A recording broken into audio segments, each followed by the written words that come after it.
All right, so you said you had your own questions? Of course, I got my own You can bring questions. that. You can adjust. Are it. you kidding me? I came built and prepared for this. You thought you were giving the interview. This was the part I was waiting for. You're like secretly. I was deep after down. this all along. All along. So, like I talked a lot about my mentors and stuff, and I definitely have some of these mentors that I'm like, I wish I could just give that wisdom to people. So, have you had any mentors throughout your life that really impacted you that you wish you could just give that knowledge to other people? And what's a piece of that knowledge? So, like one, I was kind of really jealous that you really took charge of your life. Like you're like, hey, my life's shit. I'm gonna take charge of it. I'm a real loser. No, but like you were kind of like things weren't going well. So I was like, I decided to make a change, and I wasn't that kind of person. Like I wasn't the kind to look for mentors and change my life, stuff like that. I was more happy being the other person you talked about, like walling in my own shit and so the one mentor that really stands out is my client. What's up, Tom? Is my client Tom. He lives in Budapest now. Nice. Yeah. And he came to me in a time in my career and even in my life that was kind of like just going to shit. And his life was kind of going to shit at the time. And like I was at the beginning of my career, he was at the beginning of his workout journey or whatever. And along the way he ends up beating cancer and all this other jazz, right? All of it's amazing. But like I didn't realize at the time that he was actually mentoring me. Like, here's someone that's he's about 10 years older than me. So he was just in a different phase. And I was just watching and observing in this weird way. And then I would just like, especially the way I run my business now and stuff like that, all of that is because of him. Because I would just have questions and he had those answers because he had done that experience, right? So like when I had to go like run my own business, like leave working at a corporate gym and he's what I ask everything. He did all my taxes for me.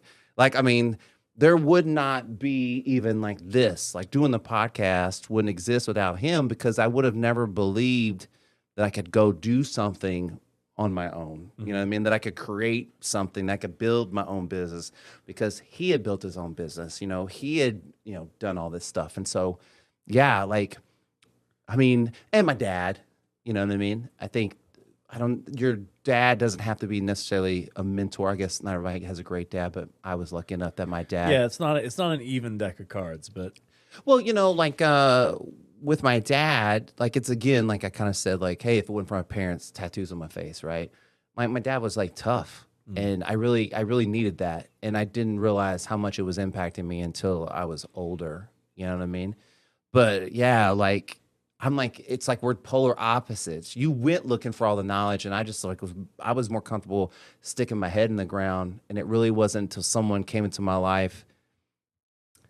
I don't want to say that believed in me because I felt like my parents believed in me, but like believed in me externally in a way that's not my parents. no reasons to do it. Yeah, like No he bloodline, just did, like and like he believed in my business and me as a person, and I'm grateful, forever grateful for Tom for sure. That's a big takeaway, people. Believe in people. It may impact them permanently. Dude, but believe. I mean, you can probably grasp the concept of this, right? Like in doing stand up, just having like your friends show up and like just be a positive, or just or even some random guy comes and, hey, you were funny, whatever. Just that little compliment, it bumps the belief of when you're doing something. And like, so when I'm doing a podcast like this, and like, I only have X amount of listeners. This isn't Joe Rogan. Like, this isn't paying the bills at this point. When someone comes up and goes, man, I listened to an episode that really impacted me, or I really believe in what you're doing, or I really, like, you got something there. Like, I've had a couple of people go, hey, you got something. Keep doing this.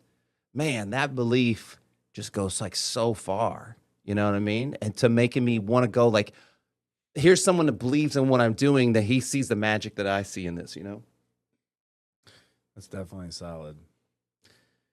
And did you chat GBT this like in? nah, put it up to myself, right off the dome, dude. You're getting real authentic, Caleb Watkins. Is there an event that you had happen in your life that you didn't wish for, or that seemed like a real tragedy at the time, but it turned out to be a blessing? Oh, bro, remember how we're talking about multiple marriages? Yeah, mine wasn't to the same person. Mine was to a different person, right? And you were like, I'm gonna date somebody we're gonna date for 3 years before we get married. I dated my ex-wife for 6 years before we got married, and we were divorced in a year and a half. And so that whole thing, to not tell a story over again that I've already told, but not to be long about it, without that event, there is no my daughter, there is no my girlfriend now, there is no podcast, there is no whatever. Like, as much as that sucked at the time, and as much as I didn't even want it at the time, I think ultimately it was the best decision for my ex-wife, and it was the best decision for me. She made that. She gave me that gift. I didn't give that to myself. You know what I mean? And I can only hope that she has benefited in the same way. But I mean, at the time, it was just like I didn't get married until I was 40. Mm-hmm. So I'm like waiting.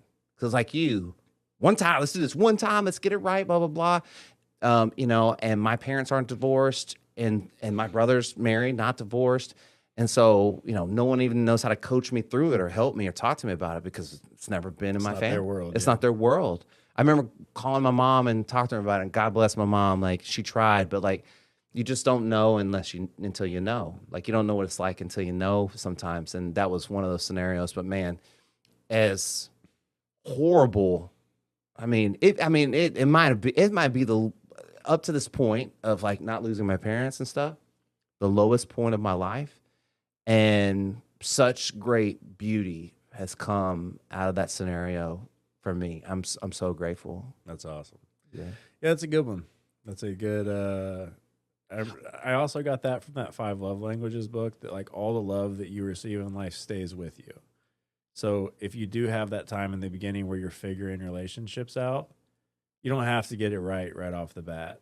Like, if young people are out there like figuring relationships out, like some of these are going to be lessons. I also think that like I wasn't willing to listen to myself, and I wasn't listening to my friends for sure. Mm-hmm. And I think that everything in the world was probably telling me like, this is not a good decision. Not because like she's necessarily a bad person, but just the two of us together wasn't a good decision. And like, whatever, boys. What do you know?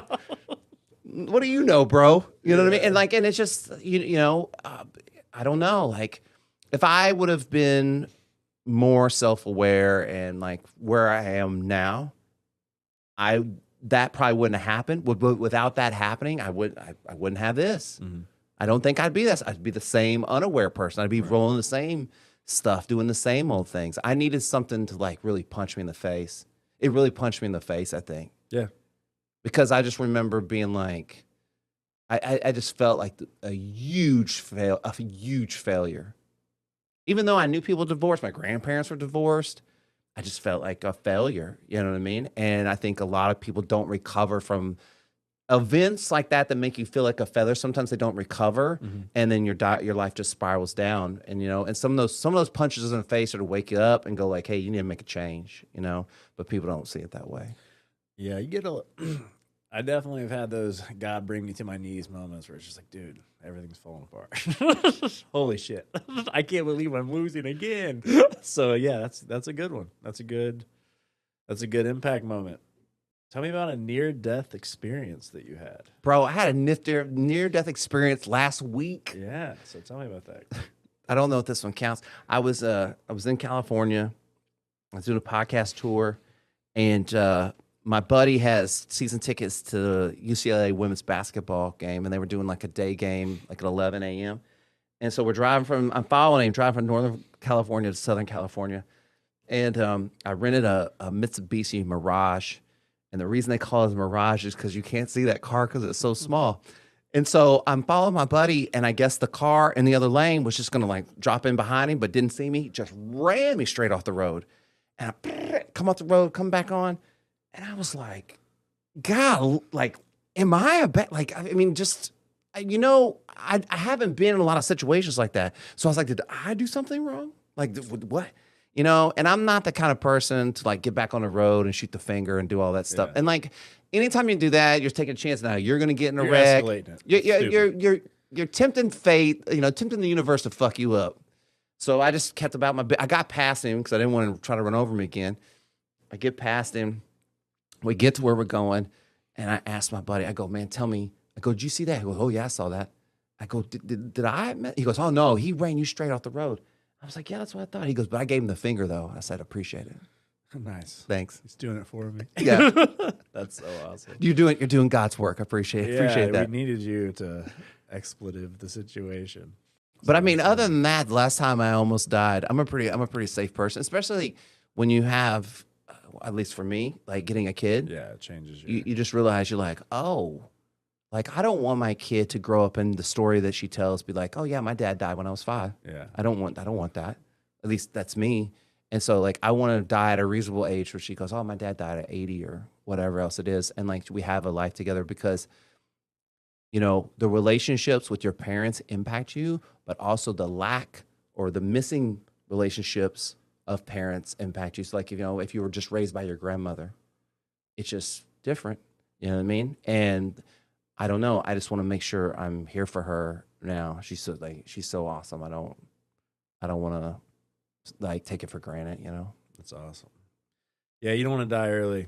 You want to die late in your 80s. Whatever you die from, don't die from falling down in the bathtub. Yes, Buy a safe shower from Caleb Watkins. You can get a safe shower from Caleb Watkins and not fall down the bathtub. What a dumb way to die. I wobbled over to death. I'll bust my ass. That should just be your whole thing. You should just come in and go, what a dumb way to die. You don't want to do that. Dumb way to die. Is that how you want to go out? Is that what you want to put in your obituary? You survived Vietnam and came back and slipped in the bathtub. What a terrible way to go. Is there any time that you felt something supernatural? Ghosts, angels, anything wild that you're like, you know what? I don't know what it was, but holy moly. Okay, so you're familiar with the term like flow state or like being in the zone or whatever. I feel like that every time, like sometimes in a conversation or when I hit some sort of level of like flow state, it's like it's not me. It's like something's like the words coming out, they're going through my brain, but like I don't know where that's downloading from. And I feel like the closer I am to there all the time, just the more I am tuned with people and the universe and stuff like that. And so I don't know. I feel like that the least I could do on my end is work to try to get there. And then hopefully the universe meets me there. And the more times I'm there, then I feel like spiritual kind of stuff, right? Like you feel like just something's got to be bigger than what I'm doing right now. Somebody's looking out for me. Like somebody has my best interest in mind. God's providing, or from my end, God's providing this in this moment. So like I'm going to keep, you said it on the podcast, the two things that make it a good, okay decision. Yeah. Is what I'm about to do moment by moment taking me towards my objective or away from it? And is it going to harm any other person in the process? And I go, yes, saying, is it going to harm me personally, or anyone else, right? So if I'm doing intentional harm to myself, like doing drugs or whatever, right? And so I really feel like that if I'm hitting those kinds of markers, like I'm in tune, like I'm feeling stuff's happening for me. But also, I mean, the dude before I got married would be like, you're nuts. Like, you know what I mean? Like, I think you've maybe said this, if you're living kind of a dark place and you're feeling and seeing dark shit, you have to step into a different group, put yourself in a different situation to feel something different. And I did that, and now I feel this, and I'm like, I don't want to go back, you know? And is there anything, like I remember, like I don't have a ton of regrets in my life. One of them, I missed a Deftones concert because I was trying to work hard and like be a good leader.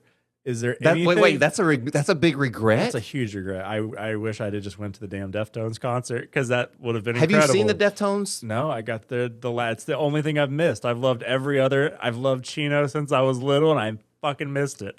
Trying to be a responsible idiot leader. So that's like one of my.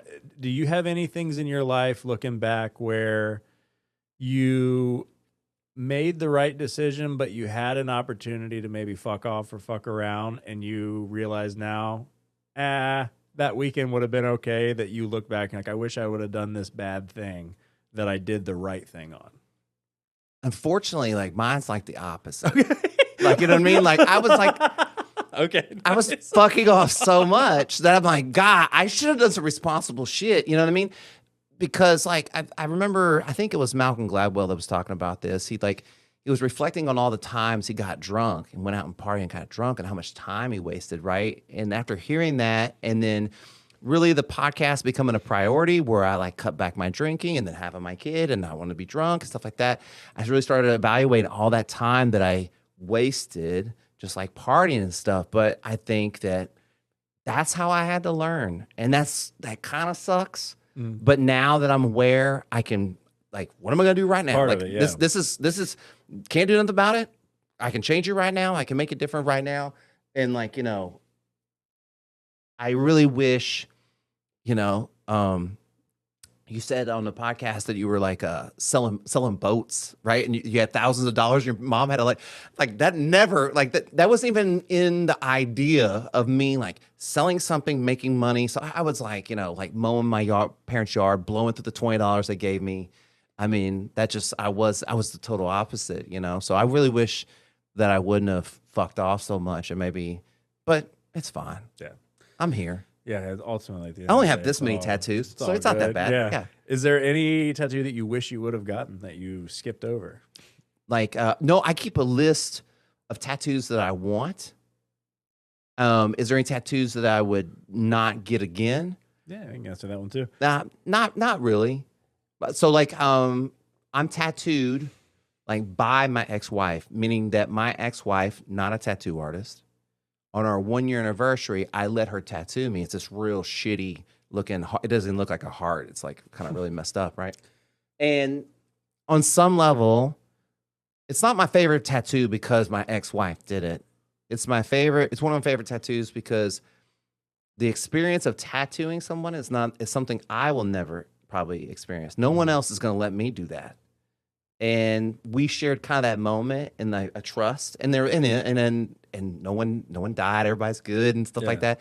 And it's just those kinds of things that make these things like really special and stuff. So like, there's a bunch kind of like that of like, I mean, I have my wedding date when I got married tattooed on me, right? So you think, okay, I probably need to get rid of that. But even when I talk to my girlfriend about it now, she's like, I don't care. Like, I mean, I know who you are and stuff like that. Yeah. And maybe one day I'll go to my daughter and go like, hey, what do you want to do right here? Yeah. Let's do something that's, this is how we got to you. So what would you like? You know what I mean?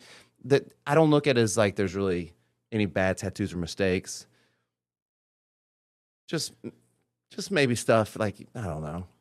Yeah, I don't look at a lot of things like they're big mistakes, but does kind of segue into my next question. If there was any time suck or waste that as you look back through your life, you're like, man, this got more time away from me than I would have given it if I'd have been conscious. For me, that's been YouTube. Like YouTube has gotten way more of my hours than I would have ever given it permission to. Is there anything that as you look back through your life, you're like, damn, I wish I would have got those N64 hours back or anything like that? I do not wish I got any of my video gaming hours back. The only video gaming hours I wish I would have got back is I spent a lot of time like just being mad at video games and stuff like that. Yeah, and that's a great example. And not enjoying it. Yeah. And like just being frustrated that I wasn't good and stuff like that. And that's like all part of the deal. I wish I just would have, when me and my daughter play video games a lot together. We play, our main game is Goat Simulator 3. That's what we play. That's very child friendly. That's the way to do it. Blowing up goats and stuff like that. Yeah, great. Anyways, and so when we play, I try to maintain a real cool, and like she'll get frustrated or whatever, and like she'll want to like not throw a controller but be upset, and I try to go like, hey, if we're gonna do that, we're not doing this because that's not what this is about, right? And give that example of like, this is just supposed to be fun, and when you win, it's great. When you lose, it sucks, but you can't win if you don't take the chance to lose, right? And that's all part of it. So there's been a lot of that, her wanting to quit when she loses, and that's when we would like throw controllers and do all that stuff, and just being like, okay, stay with it. All right? Strut easy, Turbo. Yeah, easy. You know what I mean? And so, like, yeah, I think, what was the original? What'd you ask me originally? Yeah, just if there was anything that you feel, damn, as I reflect and look back, some of these hours got away from me more than I would have liked. Wasting energy on what other people think. Another good one. I mean, I think we all do that, and I think that social media kind of makes it worse, right? Like, because you go, okay, well, I'm gonna post this picture of me in this outfit. I hope I get a bunch of likes, but you're really like wasting your time on what other people think, right? And the weird part about it is when I stopped doing that, that's when people became more interested in me or more accepting of me, or I don't know, whatever else it is. Because I think that subconsciously they could probably feel I was trying to appease them, or, and that's not what people want. They don't want you to appease them. They want you to be you, even if they don't like it. Yeah. Like, you know what I mean? They want you to be you. If you're not what you are, people pick up on it, and it's not authentic. You know what I mean? And it's kind of like you were talking about all the slimy guys that want to sell walk-in showers, right? And you go in as you and be authentic, and the people feel that off the jump, right? And that's what makes you so successful. It's definitely been a differentiator, and I can honestly say this particular sales career was one where I looked for, like, normally I like to surround myself with the best of the best, and this was one where I was like, I'm gonna go surround myself with a bunch of dorks. I'm gonna go be the big fish, big fish in this small pond. Oh my god, I deserve this. No desire to be the best guy amongst greatness. I would rather just be the best guy amongst these other dorks. Sometimes it's not about being. I was also terrible at sports my whole life. Like my job was holding the kicking tee on the football team. Not even in the game, just on the sidelines. The coach would be like, "Here's a job," and so that's been a lot of my strategy. As you got into sneaker collecting,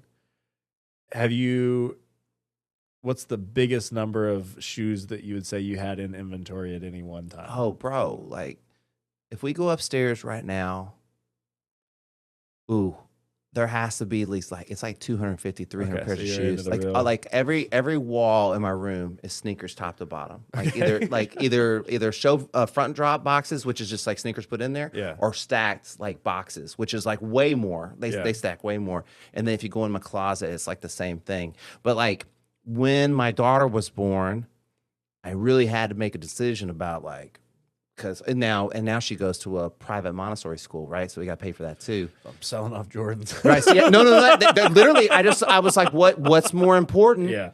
And so I go, hey, I got to find a new way to collect that's more affordable. And I'm just going to get the stuff that I like and all my little, shoes that I want. Everything else I'm going to sell off. It's not important, and just keep my collection. It's something I love to do. It's my only really other thing besides this is my thing, right? And so I love doing it. And so like I've gotten rid of a lot, and this is the last little bit that I got in here to get rid of. But yeah, there's a ton. I had a pair come in the mail today. That's awesome. Yeah. It continues to grow. It's also cool when whatever your hobby is, people always find a way to get their needs met. So like if shoes is really your thing, you'll find that you'll always find a way to integrate that into your life. Well, I just found a way to collect that's like affordable for me, right? Which is like in the sense of I don't mind wearing like very near dead stock shoes, meaning that like someone's worn them a couple times, because I look at it as like a purse. It's like a woman's like Louis Vuitton purse. It's the same thing, right? Yeah.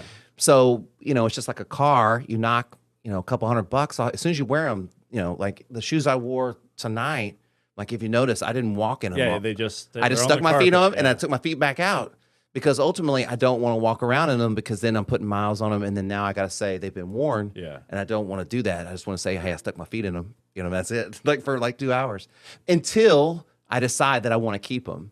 So once I decide I want to keep a shoe, then if it's dead stock, I just wear it. Like I don't even think about it. But most of the time I'll buy a slightly used one. So then someone else put those miles on it, and then I can wear it freely and not have to worry about it. You know what I mean? Because all the value that's lost is already lost. But then, when you're getting really expensive shoes, slightly worn, they're still like $400, stuff like that. So it's still crazy. Yeah, it's I did the no touch shoes when I was running the gym in Columbus. When I got hired, I went and bought 5 or 6 new pairs of shoes. So I had a different pair of shoes every day for work, and I would just carry them in my backpack and wear different shoes in and out of the gym. And they never touched any floor except for the gym. So they were fresh the whole time. And I would say that's the most maniacal I've gotten about my about my tennis shoes, but I'm the same way. If something's used, that doesn't hurt my ego at all. I actually I love like vintage clothes, like stuff like that. Like this is a shirt from like a local high school I got at Goodwill. You know what I mean? And like you can buy a lot of cool stuff like really cheap if you know where to look and stuff like that. Like I get all my sneakers off of eBay. Because they have the authenticity system and they're real good about it, and you can buy used shoes and they're in good condition. But then that's where I get all my vintage T-shirts from, vintage pants and stuff like that. That's the other thing too. Like you have a kid, you're not exactly buying like really expensive shirts and stuff like that. But lucky for me, I dress like this, so it doesn't matter. I grew up on hand-me-downs. My wife was a fashion designer. I found out when I got married, I dress like shit, and she was going to take care of that for the future. So everything I wear, I think you have a stylist. I take these shoes out, but yeah, the shirts, all the stuff, it's so great. I'm so done with shopping at this point. I just farm that responsibility out to the esposa. We'll let her do it. Yeah, that is I haven't figured out a way to make this all the way funny yet on stage, but I'm a car nut. Like I'm a sports car guy. And obviously, when I got married, I was completely broke, so I didn't have exactly sports car money. So I figured out if you go to CarMax, they'll give you a 24-hour test drive up to 150 miles. So that's how I would go get my sports car fix. Is I would just, if my car was in the shop, I would just take a Corvette to work for the day. And you'll pull up and they're like, dude, whatever you're selling, I'm not buying. I'm like, give me a second. Watch this. And by the time it was all done, anytime I did something ludicrous, I'd end up with a deal that day.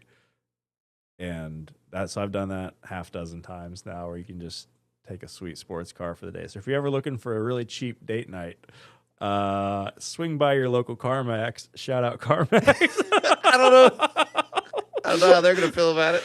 Again, I don't know if I'm getting sponsorships. I've been trying to figure out how to make it funny, because I haven't. I mean, it's funny. It's silly in theory, but I've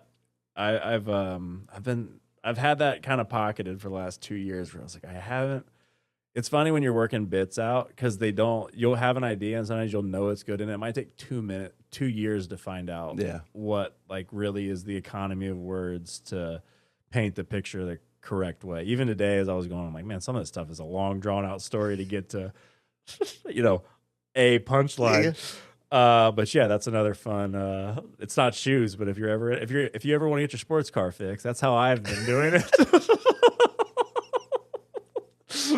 And well, yeah, I think that those are the big. I think that those are the big things, man. It's been a blast. Yeah, thank you so much. I appreciate it. Absolutely. Yeah.